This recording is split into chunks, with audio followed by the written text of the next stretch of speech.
ఎప్పటికప్పుడు తాజా వార్తలను అందిస్తున్న జీకే న్యూస్ కు స్వాగతం. చంద్రబాబు నాయుడు గారు ముఖ్యమంత్రిగా 15 సంవత్సరాలు పూర్తి చేసుకున్న సందర్భంగా మరి ఈరోజు పిఠాపురం నియోజకవర్గం నుంచి ముఖ్యమంత్రి చంద్రబాబు నాయుడు గారికి ధన్యవాదాలు తెలియజేస్తాం. ఆయన 1995 సెప్టెంబర్ 1న ఉమ్మడి ఆంధ్రప్రదేశ్ తొలిసారి ముఖ్యమంత్రిగా వచ్చి మరి ఉమ్మడి ఆంధ్రప్రదేశ్లో హైటెక్ సిటీ డెవలప్ చేయడానికి కానీ ఇంజనీరింగ్ కాలేజీలు అన్నీ పెట్టి ప్రతి పల్లెటూరులోనూ కూడా పిల్లలు అమెరికాలోనూ ఇంగ్లాండ్లోనూ ఉండి ఈరోజు మరి వాళ్ళు ఆర్థికంగా తల్లిదండ్రులనే కాకుండా అన్ని రకాలుగా రాష్ట్రాన్ని కూడా అభివృద్ధి చేసే అవకాశం కల్పించిన నాయకుడు. అదేవిధంగా రాష్ట్రం విభజన తర్వాత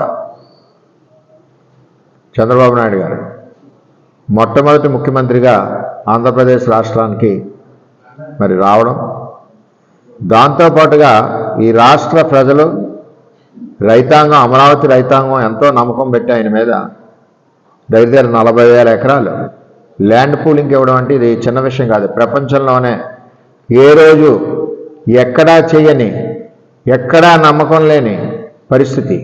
అటువంటి పరిస్థితిలో ఈరోజు చంద్రబాబు నాయుడు గారు నమ్మి 40,000 ఎకరాలు ఇచ్చి రాష్ట్ర రాజధాని నిర్మించని ఒక నమ్మకం నిలబెట్టారంటే అది చంద్రబాబు నాయుడు గారి యొక్క వ్యక్తిత్వం అని చెప్పి నేను తెలియజేస్తాను.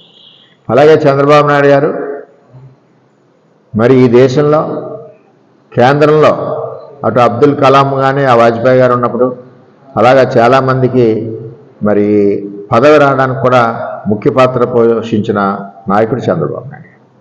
దాంతోపాటుగా నరేగాలో ఇన్ని రకాల వర్క్స్ చేయొచ్చా అన్న దిశ భారతదేశానికి చూపించిన వ్యక్తి కూడా చంద్రబాబు నాయుడు గారు.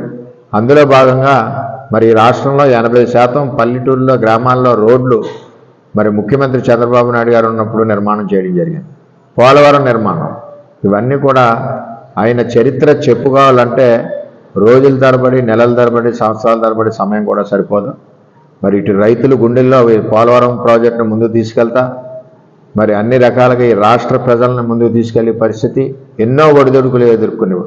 అటు పార్టీలో కూడా పార్టీ నాయకత్వానికి బలంగా ఉండి ఎన్ని ఒడిదుడుకులు వచ్చినా సరే పార్టీ నిలబెట్టి మళ్ళీ అధికారంలోకి తీసుకొచ్చిన వ్యక్తి గౌరవ ముఖ్యమంత్రి చంద్రబాబు నాయుడు గారు. అటువంటి వ్యక్తి దగ్గర నేను 23 సంవత్సరాల నుంచి పనిచేయడం కూడా నా అదృష్టంగా భావిస్తూ మా పిఠాపురం నియోజకవర్గం నుంచి ధన్యవాదాలు చంద్రబాబు నాయుడు గారికి తెలియజేస్తూ మరి అమ్మవారు నిండు నూరేళ్ల ఆరోగ్యం ఇచ్చి ఈ నూరేళ్లు కూడా మరి రాష్ట్రాన్ని పరిపాలించి పేదవాళ్ళకి అండగా ఉంటారని చెప్పి తెలియజేస్తాను.